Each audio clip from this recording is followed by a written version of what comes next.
Hello, guys, thanks for watching my videos. Like, comment, share and subscribe my YouTube channel. Don't forget to press bell icon.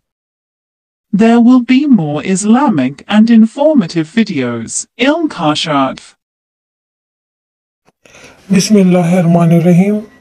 हमने आपसे कहा था कि हम मौला कायनात अली इब्न अबी तालिब अलैहिस्सलाम के आपको मोजिज़ात बताएंगे।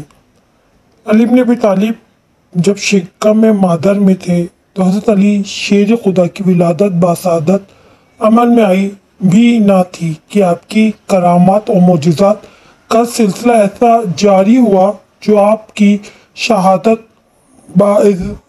से लेकर अब तक रहती दुनिया तक आपके नाम के तुफैल ऐसे मोज़ात ज़हूर में आते रहेंगे जो आपकी शान और अज़मत का निशान है। आप अभी अपनी मादर गिरामी हज़रत फ़ातिमा बिन्त असद के शिकम में थे कि मोजिज़ात रूनुमा होने लगे।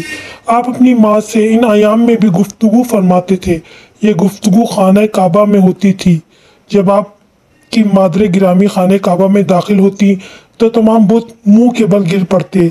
इस वक्त आपकी मादर फरमाती, अभी तो तुम अपनी माँ के शिकम में हो, अभी से ये बुत तुम्हें सजदा करने लगे हैं। जब तुम शिकम में मादर से दुनिया में तशरीफ लाओगे इस वक्त तुम्हारी क्या शान होगी। बस दोस्तों, मेरे चैनल को लाइक कीजिए, सब्सक्राइब कीजिए ताकि इसी तरह हम आपको मौला कायनात अली इब्न अबी तालिब के मोज़ात सुनाते रहें। शुक्रिया।